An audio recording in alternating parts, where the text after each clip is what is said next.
ॐ वाङ्मे मनसि प्रतिष्ठिता मनो मे वाचि प्रतिष्ठितम् आविराव्येन एधि वेदस्य माणिस्थः श्रुतं मे मा प्रहासी अनेनाधीतेन अहोरात्रान् संददामि ऋतं वदिष्यामि सत्यं वदिष्यामि तन्मामवतु तद्वक्तारमवतु अवतु माम् अवतु वक्तारम् अवतु वक्तारम्। ॐ शान्ति शान्ति शान्ति। नारायणं नमस्कृत्य नरं चैव नरोत्तमं देवीं सरस्वतीं व्यासं ततो जयमुदीरयेत्। सदाशिवसमारम्भां शङ्कराचार्यमध्यमाम् अस्मदाचार्यपर्यन्तां वन्दे गुरुपरम्पराम्। ईश्वरो गुरुरात्मेति मूर्तिभेदविभागिने व्योमवद्व्याप्तदेहाय श्रीदक्षिणामूर्तये नमः। वागर्थायव सम्पृक्तौ वागर्थप्रतिपत्तये जगतः पितरौ वन्दे पार्वती परमेश्वरौ। या देवी सर्वभूतेषु स्मृतिरूपेण संस्थिता नमस्तस्यै नमस्तस्यै नमस्तस्यै नमो नमः। नारायण।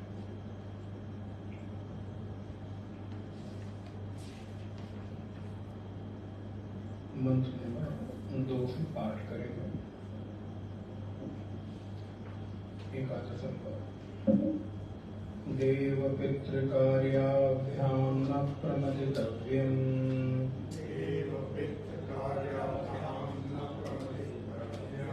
मातृदेवो भव पितृदेवो भव आचार्यदेवो भव अतिथिदेवो भव। यान्यवद्यानि कर्माणि तानि सेवितव्यानि न इतराणि। यान्यस्माकं सुचरितानि तानि त्वयोपास्यानि न इतराणि। एके चास्मश्रेयोस्ब्राह्मणः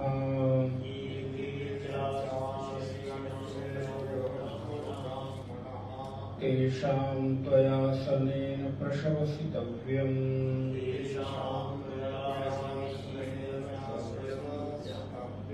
श्रद्धया देयम् अश्रद्धया देयम् श्रिया देयम् प्रिया देयम् भिया देयम् संविदा देयम्। अथ यदि ते कर्म विचिकित्सा वा वृत्तविचिकित्सा वा स्यात् ये तत्र ब्राह्मणाः सम्मर्दन्ते सम्मर्षिणः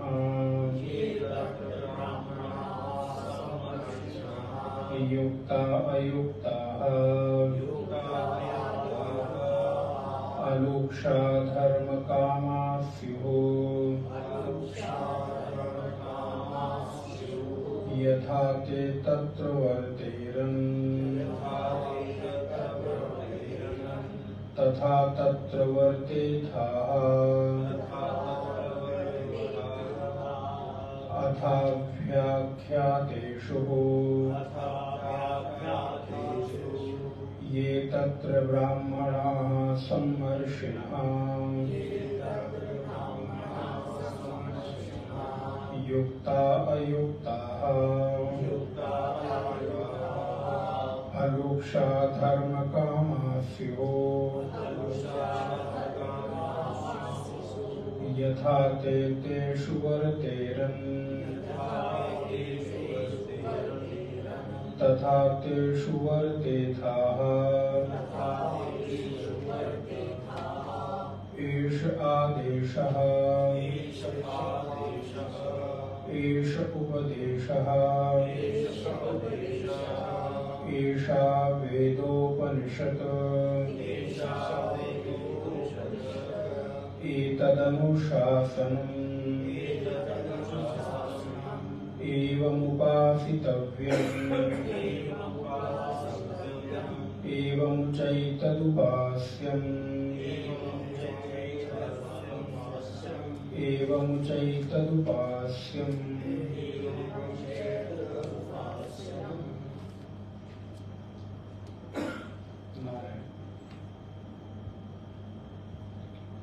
पूर्व की कक्षा में हम लोगों ने इस मंत्र को लगभग देख लिया था। बीच में बहुत सारे गैप होने के कारण पुनः इस मंत्र को थोड़ा सा हम लोग पुनरावृत्ति करेंगे और फिर अगले जो अनुवाद है उसमें प्रवेश करेंगे, अगले अध्याय में प्रवेश करेंगे। नारायण पिछली कक्षा में इस अनुवाद को हमने पूरा कर लिया था। तो भगवती स्तुति हमारे जीवन की कुछ व्यवहारिक चीजों को स्वीकार कर रही है, हमारे जीवन की कुछ सत्यता को स्वीकार कर रही है। वैसे तो आध्यात्मिक दृष्टि से, ब्रह्म की दृष्टि से ये संसार की समस्त व्यवहारिक सत्ता शून्य है, मिथ्या है, जिसका कोई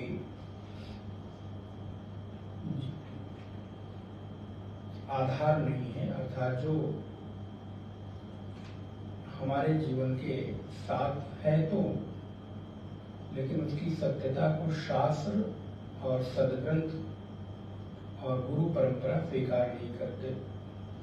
लेकिन ये भी सच है कि हमारे स्वीकार अथवा अस्वीकार कर देने से कोई चीज नहीं है, ऐसा नहीं है। अब विज्ञान की दृष्टि से हम अगर देखें तो नारायण सूर्य और पृथ्वी की जो स्थिति है आज हमारे अनुभव में और विज्ञान के अनुभव में, दोनों में अंतर है। हमको लगता है कि सूर्य नित्य चलायमान है, नित्य चल रहा है, और पृथ्वी स्थिर है। लेकिन विज्ञान ने इस बात को सत्य सिद्धांत प्रतिपादित किया और इस बात को स्वीकार किया कि नहीं, आज आपकी जो अनुभूति है उल्टी है। आप जिस सूर्य को चलायमान कह रहे हैं वो सूर्य कभी चलता नहीं, अपनी जगह स्थिर है। और जिस पृथ्वी को आप स्थिर अनुभव कर रहे हैं, और हम कह ही नहीं रहे, बल्कि अभी मैं कहूँ पृथ्वी चल रही है तो कोई मानेगा? हम लोग तो वहीं के वहीं हैं। हमारा घर, मकान, दुकान वर्षों वर्ष से 100, 200 साल, 500 साल पुरानी बिल्डिंगें हैं, मकान हैं, वहीं के वहीं स्थिर हैं। वो तो एक इंच भी इधर से उधर हिले नहीं। लेकिन नहीं, इस बात को विज्ञान ने सत्य किया और स्वीकार भी किया गया कि पृथ्वी निरंतर सूर्य का चक्कर लगा रही है, सूर्य की परिक्रमा कर रही है। और उसके अंतर्गत जब सूर्य के मुख्य भाग में पृथ्वी आती है तो उन देशों में दिन, और जब सूर्य के पृष्ठ भाग में हमारी इस पृथ्वी का आना होता है तो फिर वो उन देशों में अंधेरा अर्थात रात्रि हो जाती है। तो आज तो हमारी सत्यता ये है, आज हमारी अनुभूति ये है। लेकिन अगर वेदांत की अनुभूति को देखें और विज्ञान की अनुभूति को देखें तो दोनों में बहुत अंतर दिखाई देता है। वेदांत कहता है कि नहीं, केवल और केवल इस संसार में ब्रह्म सत्यम जगन मिथ्या, जीवो ब्रह्मैव न परः। ब्रह्म सत्य है और जगत मिथ्या है। मिथ्या का तात्पर्य झूठा नहीं होता है, मिथ्या का तात्पर्य असत नहीं होता है। मिथ्या का तात्पर्य चीजें होती हैं, भाषित होती हैं, लेकिन उनका अस्तित्व नहीं होता है। प्रतीयमान होते हुए भी उसकी सत्ता स्थिर नहीं रहती है, उसको मिथ्या कहते हैं। तो अब उसी बात को यहाँ श्रुति में वेद भगवान ने स्वीकार किया कि मनुष्य जीवन हमको मिला है तो हम कितनी भी वेदांत की चर्चा कर लें, ब्रह्म की चर्चा कर लें और कदाचित उसमें प्रतिष्ठित भी हो जाए, लेकिन फिर भी किसी ब्रह्म ज्ञानी के जीवन में भी ये सारी सत्यताएं स्वीकार होती हैं, देखने को मिलती हैं। जिसमें वेदांत ने या तैत्तिरीय उपनिषद ने इस शिक्षावली को हमारे जीवन के साथ जोड़कर देखा। इसमें सबसे पहली बात जो कही वो कही, वेद मनुष्याचार्यो अन्ते वाश्रम अनुशास्ति। व्यक्ति को जब कभी कुछ सीखना हो तो कभी भीड़ में नहीं सीखा जा सकता। कुछ प्राप्त करने के लिए उसको एकांत की आवश्यकता होती है। एकांत अर्थात जहां वो अपने जीवन के लक्ष्य के साथ थोड़ी देर बैठकर चिंतन कर सके, मनन कर सके। इसलिए हमारे यहाँ गुरु और शिष्य की परंपरा में एकांत की बात की गई। वेद मनुष्याचार्य अंतेवाश्रम अनुशास्ति, अंतेवासी न होकर। अंतेवासी का तात्पर्य जहाँ पर गुरु और शिष्य और कोई ना हो, केवल गुरु हो शिष्य हो, तो शिष्य गुरु के चरणों में बैठकर प्रश्न पूछे, जिज्ञासा रखे और धीरे धीरे अपने जीवन में उन जिज्ञासाओं को शांत करते हुए ज्ञान को धारण करे।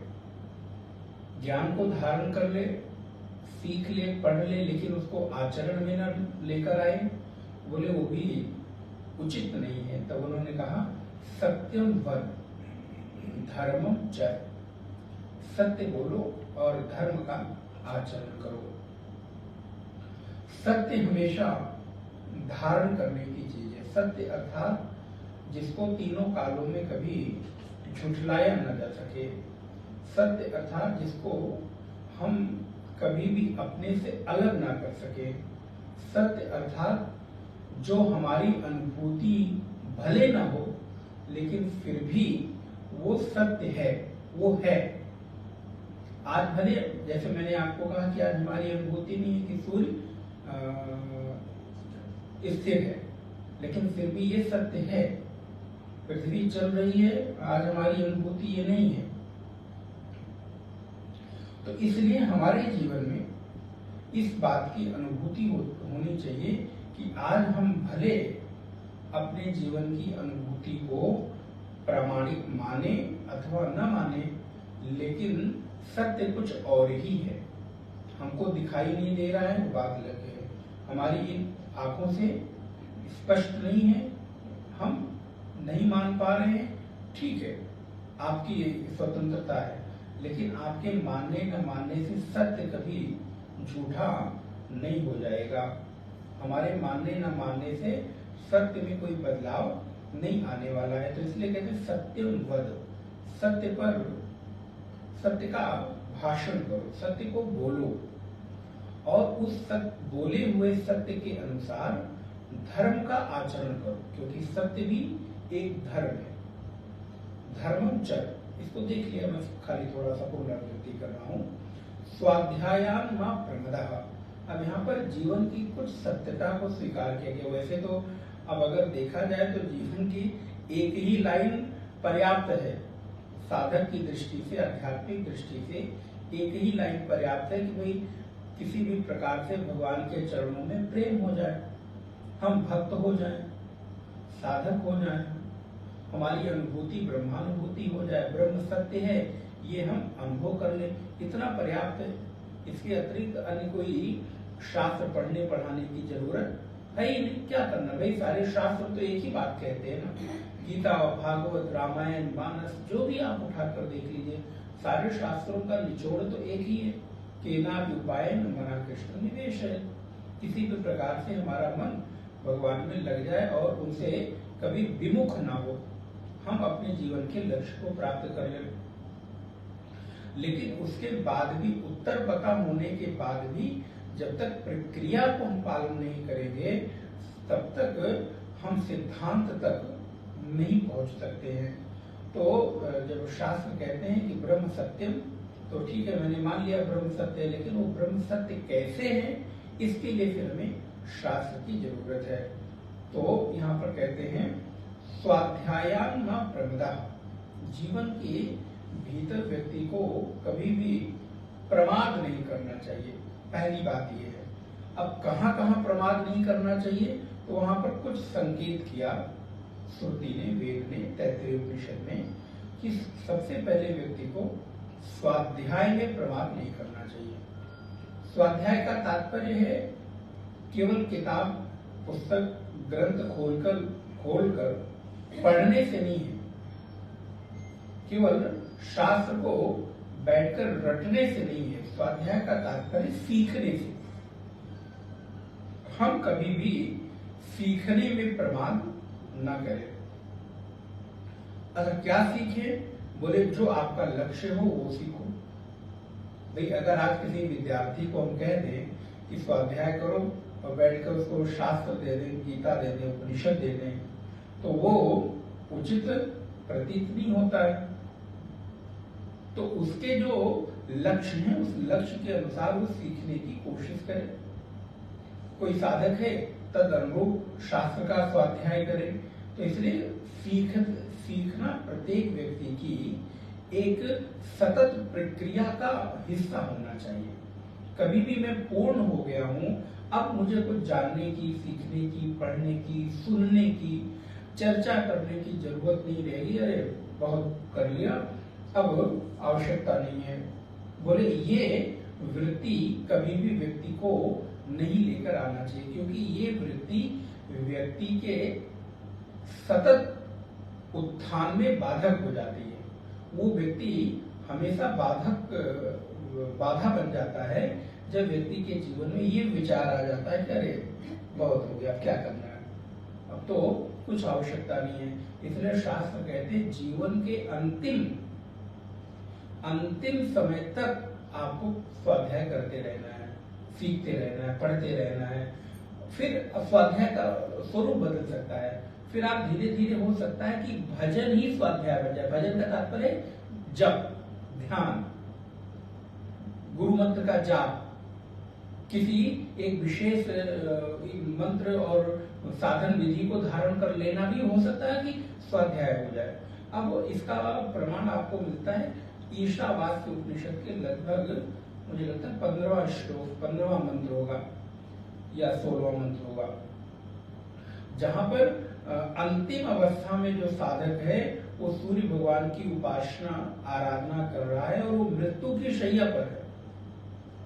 मृत्यु की शैया पर लेटा हुआ वो साधक सूर्य भगवान से प्रार्थना कर रहा है कि हे प्रभु, अब मुझे मालूम है कि मेरे जीवन के कुछ ही समय बचे हैं, अंतिम समय आ रहा है, और अब जीवन भर जो मैंने साधना की, उपासना की, सत्य का आचरण किया, धर्म का पालन किया, अब मुझे उसके फल को पाने का समय आ गया है। तो अब आप मुझे उस फल को एक साथ दे दो। तो बोले सत्य क्या है, फल क्या है? तो बोले फल ये है कि अब आप अपना जो सत्य का मुख है, द्वार है, वो खोल दो। बस इससे ज्यादा मुझे कुछ नहीं। आप सोचिए, पूरे जीवन भर उसने अग्निहोत्र किया, स्वाध्याय किया, जप किया, साधना की, लेकिन अंतिम में एक चीज मांगता क्या है कि हिरण्मयेन पात्रेण सत्यस्यापिहितं मुखम तत्त्वं पोषण अपावृणु सत्य धर्माय दृष्टये। हिरण्मयेन पात्रेण सत्यस्यापिहितं मुखम तत्त्वं पोषण अपावृणु सत्य धर्माय दृष्टये। तो सत्य धर्माय दृष्टये, मुझ सत्य धर्मा के लिए आप अपना हिरण्य में जो पात्र है, अर्थात चमचमाता हुआ स्वर्ण के जैसा जो पात्र है, उसका मुख ढक गया, अपिहितम, पीत माने ढक गया, तो उसको अपिहित कर दो, उसको उसका ढक्कन खोल दो। क्यों? बोले अब मैं आप में समा जाना चाहता हूँ। और समा कर क्या? बोले जो तुम हो वही मैं हो जाना चाहता हूँ। तो इसलिए मुझे बहुत सुंदर छोटे छोटे मंत्र हैं, लेकिन वहां पर वो साधक कहता आग्ने नए सोपता राय अस्मान, मेरे आगे आगे का जो मार्ग है उसको प्रशस्त करिए, आगे मुझे ले चलिए।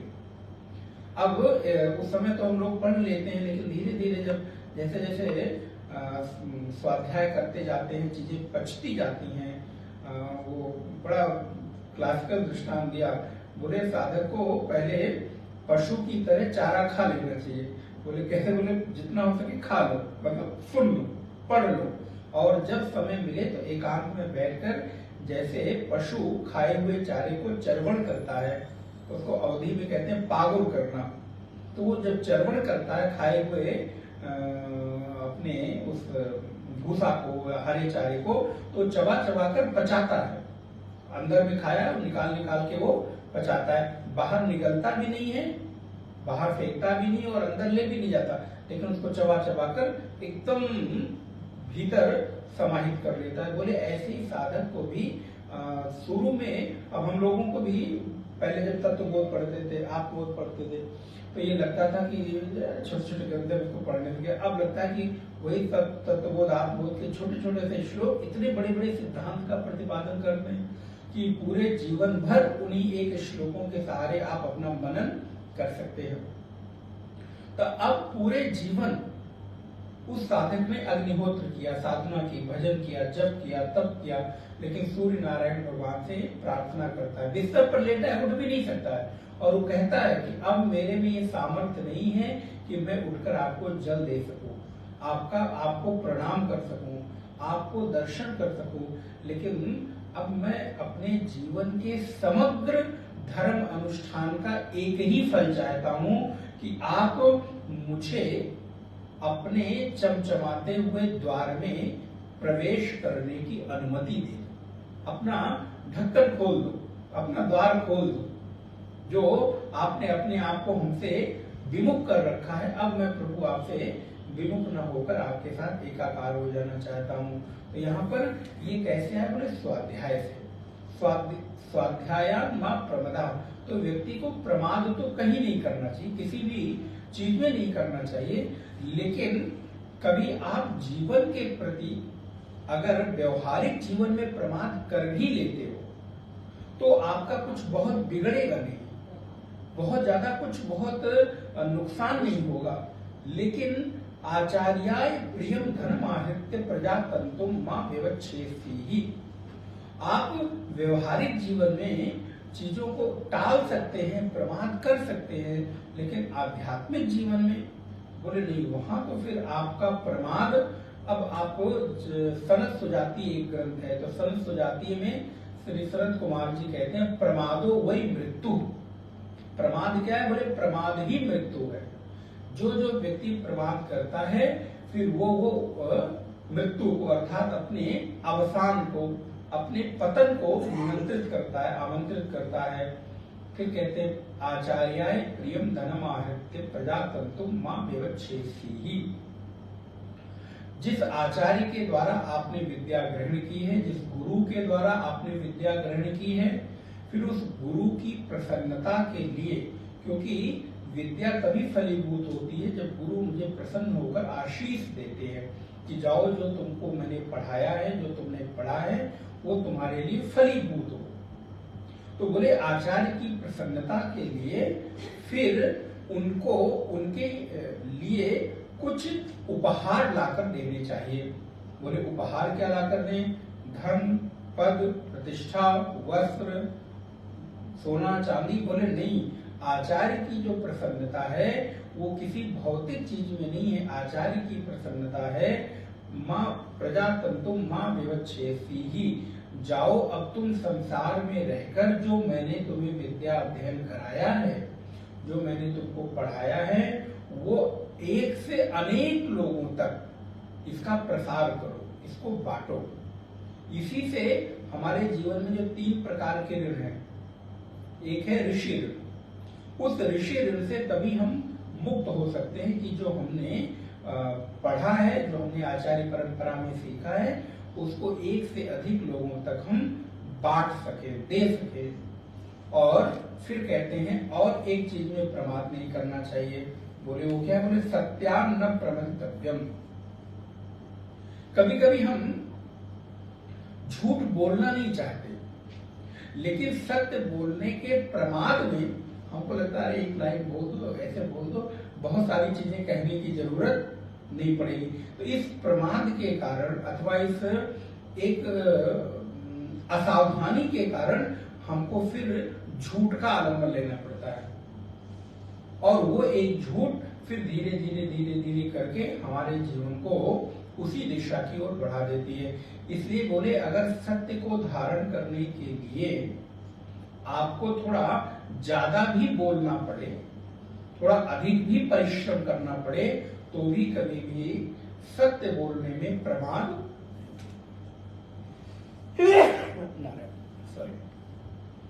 सत्य के बोलने में कभी प्रमाद न करे। और धर्मान न प्रमदितव्यम, इन सब पे विस्तृत व्याख्या हो चुकी है। धर्म के आचरण में कभी प्रमाद न करें। कुशलान न प्रमदितव्यम से देखिए, एक तरफ अभी आप पढ़कर आए हैं कि संसार में है सत्य के परमात्मा के अतिरिक्त तो कोई चीज सत्य नहीं है। दूसरी तरफ मनुष्य जीवन की व्यवहारिकता को स्वीकार करके श्रुति कहती है कुशलान न प्रमदितव्यम, अपनी कुशलता के लिए। कुशलता क्या है? कि आप अपने उत्थान के लिए, आप अपने श्रेय की प्राप्ति के लिए, आप अपने यश की प्राप्ति के लिए, आप अपनी कीर्ति को बढ़ाने के लिए, मान पद प्रतिष्ठा को समाज में स्थापित करने के लिए कभी भी प्रमाद न करें। तो यहाँ पर कुशलान न प्रमदितव्यम, भगवान शंकराचार्य ने कुशलता का अर्थ क्या किया है? आत्मरक्षा। अपनी आत्मरक्षा के लिए कभी भी प्रमाद नहीं करना चाहिए। भाष्य के 3-4 पंक्ति में है, मैं पढ़ देता हूं। धर्म शब्दस्य अनुष्ठेय विषयत्वात् अनुष्ठानम प्रमादः स न कर्तव्यः अनुष्ठातव्यः एव धर्म इति यावत् एवं कुशलात् आत्मरक्षार्थ कर्मणो न प्रमदितव्यम। अपने आत्मरक्षा की प्राप्ति के लिए, आत्मरक्षा के लिए किए जाने वाले कर्म को संपादित करने में कभी भी प्रमाद नहीं करना चाहिए। अर्थात यदि आपको लगता है कि आपके आत्म की रक्षा किसी व्यक्ति से जाकर मिलने में है, तो कभी उससे मिलने में संकोच मत करो। बोले जाओ मिलो, अपनी बात रखो। आपको लगता है कि अमुक भोज्य पदार्थ खाने में आपके शरीर की स्वस्थ है, कुशलता है, तो आप उसका ग्रहण करो। लेकिन जो शास्त्र और स्वास्थ्य दोनों के मर्यादा के अनुकूल हो। तो कुशलान न प्रमदितव्यम, आत्मा की कुशलता के लिए। अच्छा, अब आध्यात्मिक रूप में देखें तो आत्मा की कुशलता तो एक ही चीज में है कि आत्मा जैसी है, आत्मा माने कोई पड़ोसी की आत्मा नहीं, भटकती हुई आत्मा, बोले नहीं, जो आप हैं, आप अपने आप को जैसे हैं वैसे जान ले, यही आत्मा की कुशलता है। आत्मा अर्थात आप अपने आप को जो जिस रूप में है उस रूप में जान लेना ही असल में आत्मा की कुशलता है। तो आत्मा की कुशलता के लिए कभी भी प्रमाद न करें। तो आत्म रक्षणार्थम प्रमादो न कर्तव्यः। फिर कहते हैं भूत्यै न प्रमदितव्यम। विभूति का तात्पर्य है कि आप अपने ऐश्वर्य की प्राप्ति के लिए। अब आप देखिए, कभी कभी कुछ लोगों को लगता है कि गरीबी अथवा अभाव अगर हो तो अध्यात्म में हम बड़े उन्नत शिखर पर पहुंच सकते हैं। शास्त्र हमारे कभी नहीं कहते। शास्त्र हमारे कहते हैं कि आप जीवन को ठीक प्रकार जीने के लिए जो भी साधन उपलब्ध हो सकते हैं उनको धर्म की मर्यादा के अनुसार उपलब्ध करो, आप उनको अपने जीवन में लेकर आओ। लेकिन ये आपको डिसाइड करना है कि अब आप अपने उन साधनों को कितना कम और कितने अधिक में संतुष्ट हो सकते हैं, वो शास्त्र और गुरु आपको निर्धारित नहीं कर सकते। अब आपकी रहनी में, आपके जीवन यापन में किन किन चीजों की कितनी आवश्यकता है, ये आपको डिसाइड करना है, ये आपको निर्णय लेना है। लेकिन वो कभी आपके जीवन में बाधक नहीं है, बल्कि जो साधन सामग्रियां हैं व्यवहारिक, वो तो आपके लिए उचित ही है। अब अगर आपके पास साधन ना हो तो आप आज के समय में एक ठीक तरह से यदि विश्राम नहीं करते तो आप प्रातःकाल उठकर अपनी पूरी दिनचर्या ठीक से नहीं कर सकते। पता चला रात में नींद नहीं आई तो सुबह उठकर ध्यान क्या करेंगे, पूजा क्या करेंगे। अब आपको अगर अभी आपके पास आने के लिए साधन ना हो, वाहन ना हो, तो आप पता चला कि महाराज 6 बजे घर से निकले, जितनी देर में क्लास यहाँ पर सत्संग होना है उतनी देर में बोले नहीं महाराज अब गाड़ी घोड़ा क्या रखना, हम तो ऐसे पैदल जाएंगे। तो बोले आपने साधन इसलिए नहीं रखा कि आपके भोग के लिए, बल्कि साधन आपने साध्य की प्राप्ति के लिए रखा है। बोले आप आए, बैठे, सत्संग किया और आराम से पहुंच गए। आने जाने में आपको समय का बचत हो गया और उचित समय पर, सही समय पर आपने उसका लाभ ले लिया। तो इसलिए साधन होना हमारे लिए कभी बंधन का कारण नहीं है। उन साधनों को किस रूप में उपयोग करते हैं वो बहुत महत्वपूर्ण है। तो भगवती श्रुति कहती है विभूत्यै न प्रमदितव्यम, अपनी विभूति की प्राप्ति के लिए। भगवान शंकराचार्य लिखते हैं भूति ही विभूति ही तस्यै भूत्यै भूत्यार्थ मंगल युक्तात् कर्मणो न प्रमदितव्यम।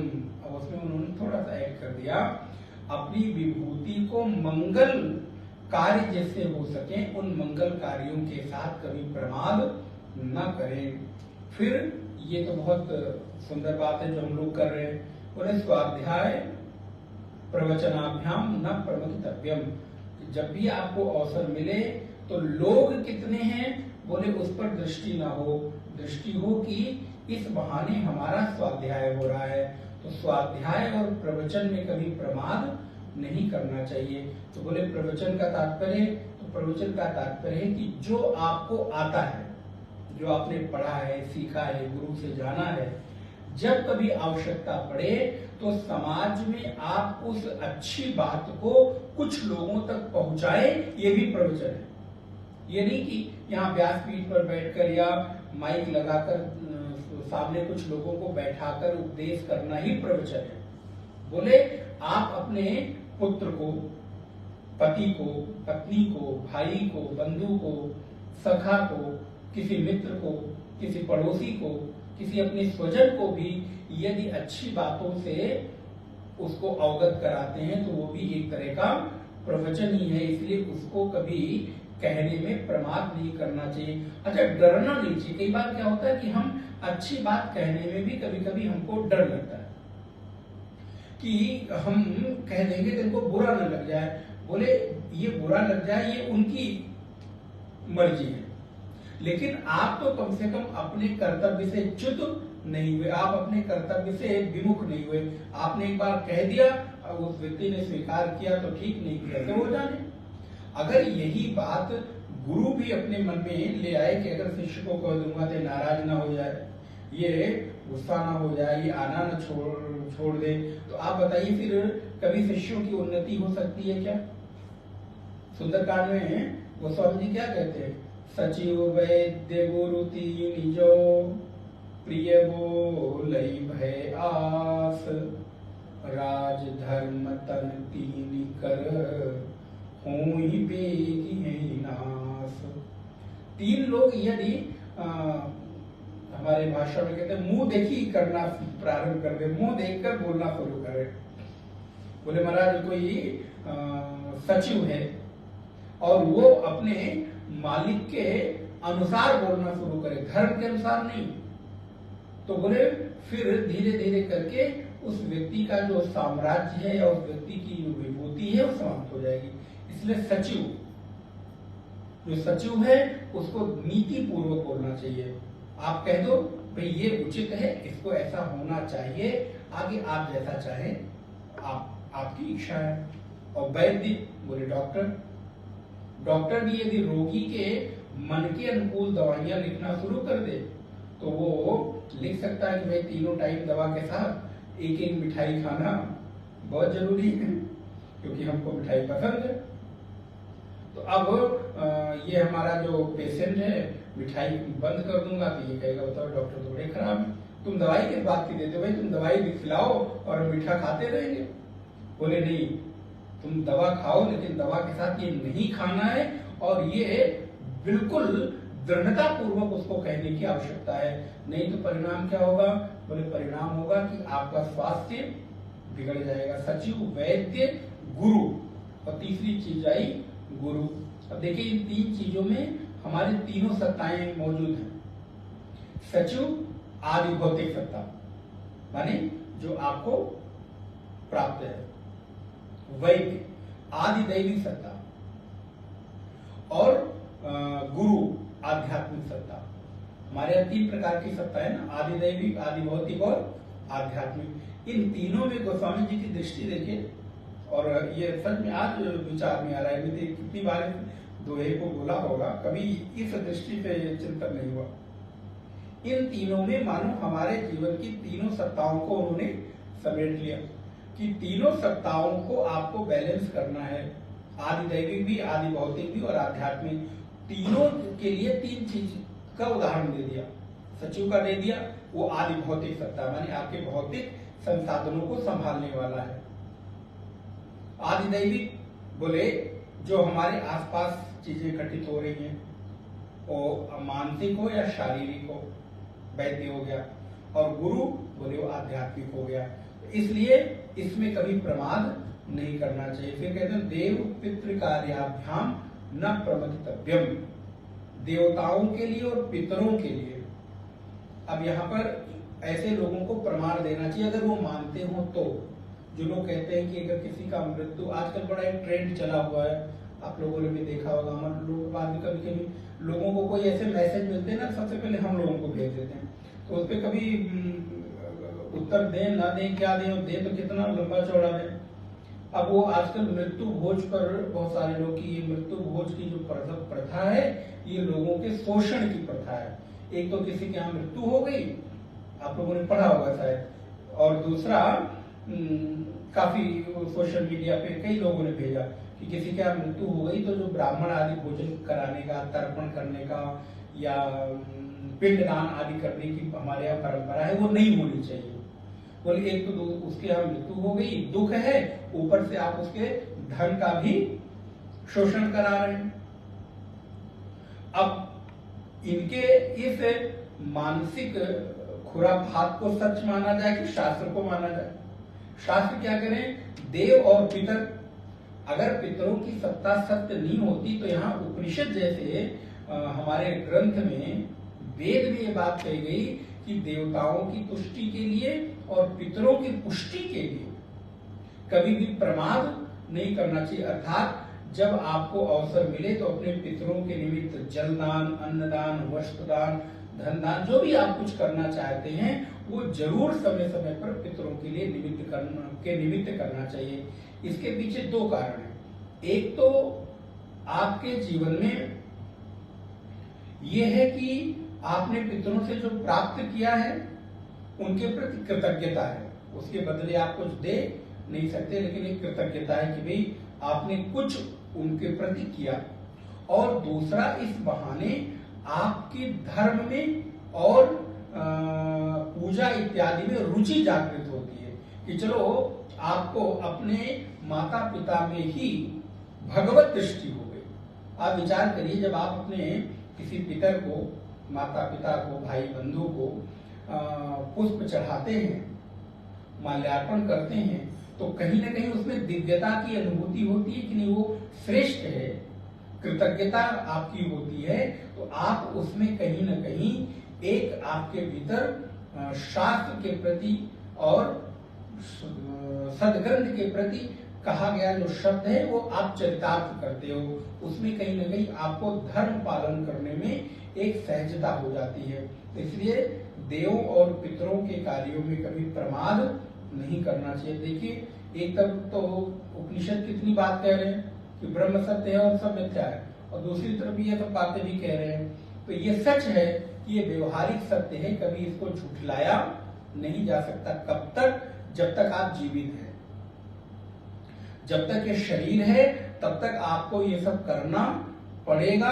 आप चाहे गृहस्थ में हो तो, संन्यास में हो तो, इस मनुष्य शरीर में है तो आपके लिए कुछ ना कुछ करणीय अकरणीय होगा ही होगा, कुछ ना कुछ कर्तव्य होगा ही होगा। फिर कहते हैं मातृ देवो भव, मातृ देवो भव, पितृ देवो भव, आचार्य देवो भव, अतिथि देवो भव। इन सब में आप देव बुद्धि करो, श्रेष्ठता की बुद्धि करो। देव बुद्धि का तात्पर्य है आदर बुद्धि। देवता का अर्थ होता है द्योतनाति देवा, जो हमारे भीतर चमक पैदा करे, जो हमारे भीतर ज्योति पैदा करे, जो हमारे भीतर दिव्यता का आधान करे, उसका नाम देवता होता है, देव होता है। जिसके स्मरण से हमारे भीतर दिव्यता आ जाए वो प्रत्येक चीज देव है। इसीलिए हमारे यहाँ आप देखिए, छोटे से छोटे चीजों में भी भगवत बुद्धि की बात की गई। बहते हुए जल में भी आप देव बुद्धि करो, एक हरे भरे वृक्ष में आप देव बुद्धि करो। क्यों? क्योंकि बोले आप उसके स्मरण से आपके भीतर दिव्यता की अनुभूति होती है। फिर कहते हैं यानी अनिवद्यानि कर्माणि तानि सेवितव्यानि, जो भी तुम्हें कहा गया उसका पालन करो। फिर अगर किसी भी प्रकार का तुम्हें किसी कर्म में विचिकित्सा हो, विचिकित्सा का तात्पर्य है संदेह हो, कुछ मन के भीतर प्रश्न हो, तो क्या करें? बोले तेषाम त्वया असनेन प्रशवसितव्यम, अपने निकट के किसी गुरु के पास। इसलिए यहां पर देखिए श्रुति ने बिल्कुल स्पष्ट कर दिया, बोले आज अगर आप इस देश में रह रहे हो तो किसी दूर देश के गुरु के पास बैठकर अपनी जिज्ञासाओं का समाधान मत करो। बोले महाराज वो क्यों? बोले क्योंकि आप जिस क्षेत्र में रह रहे हैं, जिस एरिया में रह रहे हैं, हो सकता है उस क्षेत्र विशेष की कुछ अलग मान्यताएं हैं जो दूर देश में बैठे हुए किसी व्यक्ति को ज्ञात न हो। इसीलिए देखिए हमारे आचार्यों ने बिल्कुल स्पष्ट कर दिया, विवाह के लिए आप अपने पुरोहित को ही बुलाओ। बोले क्यों? क्योंकि आपके पुरोहित को पता है कि आपके कुल की परंपरा, वैसे काशी में, वृंदावन में, मथुरा में बहुत सारे विद्वान मिल जाएंगे, एक से एक शास्त्र। बोले नहीं, आप अपने पुरोहित के माध्यम से ही विवाह आदि धार्मिक कार्यों को संपादित करो, क्योंकि उससे मालूम है कि आपके यहाँ वर्षों से चली आ रही आपके पूर्वजों की परंपरा क्या है। तो इसलिए कहते हैं अथ यदि ते कर्म विचिकित्सा व व्रत विचिकित्सा व स्यात्, यदि तुम्हें अपने कर्म में, धर्म में, जीवन में किसी भी प्रकार का संदेह होता है तो निसंकोच अपने निकटस्थ किसी गुरु, किसी संत, किसी आचार्य, किसी ब्राह्मण के पास जाकर अपने संदेह का, अपने मन की भावनाओं का निराकरण करो। ये तत् ब्राह्मणा सम्मर्शना, और बोले निराकरण ही मत करो, सम्मर्शना। सम्मर्शना का तात्पर्य होता है उनसे परामर्श करो, उनसे विचार विमर्श करो, विचार विनिमय करो, और यदि आपको कुछ लगता है तो उनके साथ बैठकर चर्चा करो। बोले नहीं महाराज ऐसे नहीं, ऐसे ऐसे नहीं, वो कह रहे हैं इसलिए मत मान लो। सम्मर्शना, एक दूसरे के विचारों का आदान प्रदान करो। इसलिए हमारे यहाँ कभी भी धर्म को रहस्य नहीं बनाया गया, बल्कि गुरु और शिष्य के मध्य बिल्कुल स्पष्टता के साथ चर्चा करने का आदेश दिया गया। युक्ता अयुक्ता अनुक्षा धर्म कामा स्युः, यथा ते तत्र वर्तेरन तथा तत्र वर्तेथा। वो जैसा कहे वैसा तुम उसका पालन करो और उसी को अंतिम सत्य मानकर स्वीकार कर लो। फिर किसी दूसरे के बताए हुए चीजों के कारण संदेह मत करो। आज आप देखिए, हालांकि इस इंटरनेट ने हमको बहुत कुछ सीखने को दिया है, लेकिन कहीं ना कहीं बहुत सारे कंफ्यूजन भी दिए हैं, बहुत सारे संदेह भी मन में आते हैं। क्योंकि एक दक्षिण भारत में कोई ब्राह्मण बैठा है, एक कोई उत्तर भारत में बैठा है, कोई पूर्व भारत में, कोई पश्चिम भारत में, तो चारों ने एक किसी पर्व को मनाने के लिए अपने अपने देश काल के अनुसार वीडियो जारी कर दिया। हम तो यहां बैठे हैं, तो हमने क्या किया, चारों वीडियो सुन लिए।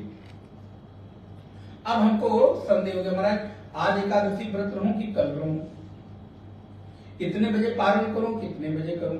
अच्छा, लक्ष्मी पूजन 7 बजे उन्होंने बताया, दूसरे कहे 7:05 पे है।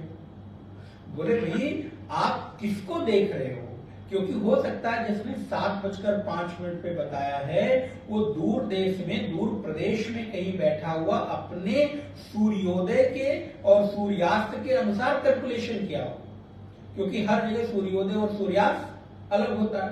अब आप इसके लिए सूर्योदय और सूर्यास्त का अगर अंतर समझना चाहे, आप यहाँ बैठे, यहाँ का समय देख लीजिए और अमेरिका का समय देख लीजिए, यहाँ और वहां के समय में अंतर है। तो आज अगर यहाँ का मुहूर्त और वहां का मुहूर्त एक मिलाया जाए एक दिन में, तो क्या संभव है? क्या कदापि संभव नहीं, क्योंकि दोनों का समय अलग अलग है। इसीलिए हमारे यहाँ देखिए हर रोज सूर्योदय और सूर्यास्त का समय अलग अलग दिया गया।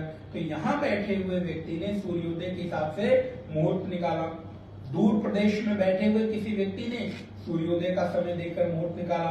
अब हमारे मन के भीतर संदेह हो गया, क्या करें महाराज, कहीं दिक्कत ना हो जाए। बोले नहीं, इसलिए शास्त्र कहते हैं, इसलिए हम लोगों को शास्त्र से जुड़ के रहना चाहिए कि आप अपने क्षेत्र के किसी उचित विद्वान से परामर्श करके फिर अपने मन के संदेह को, प्रश्न को दूर करो। एष आदेशा, एष उपदेशा, ये आदेश, यही उपदेश है, इसको हमको जानना चाहिए। फिर यहाँ पर शांति मंत्र का उपदेश किया। पुनः आज हम लोगों ने इसी विषय को यहाँ पर लिया और अब यहाँ पर दूसरे अध्याय में प्रवेश करते हैं, जिस अध्याय का नाम है ब्रह्मानंद वल्ली। तो पूर्व की वल्ली क्या थी? शिक्षा वल्ली थी, शिक्षा नहीं, शिक्षा वल्ली थी, और ये वाली वल्ली है ब्रह्मानंद वल्ली। तो इस ब्रह्मानंद वल्ली का भी शांति मंत्र वही है, वो मैं बोलता हूं, आप लोग दोहराइए। अगली कक्षा से फिर हम लोग मंत्र में प्रवेश करेंगे। ओम शन्नो मित्रः शं वरुणः शन्नो भवत्वर्यमा शन्न इन्द्रो बृहस्पतिः सन्नो विष्णुरुक्रमः नमो ब्रह्मणे नमस्ते वायो त्वमेव प्रत्यक्षं ब्रह्मासि त्वामेव प्रत्यक्षं ब्रह्म वदिष्यामि ऋतं वदिष्यामि सत्यं वदिष्यामि तन्मामवतु तद्वक्तारमवतु अवतु माम् अवतु वक्तारम् सहनाववतु सहनौ भुनक्तु सह वीर्यं करवावहै तेजस्विनावधीतमस्तु मा विद्विषावहै। ओम शांति शांति शांति।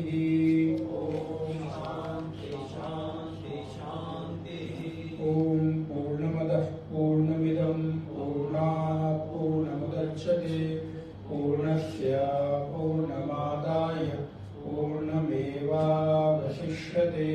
ओम शांति शांति शांति। हरि ओम श्री गुरुभ्यो नमः। हरि ओम। नारायण। कल से रामचरितमानस का पाठ प्रारंभ होगा। आप सब लोग उसमें सादर आमंत्रित हैं।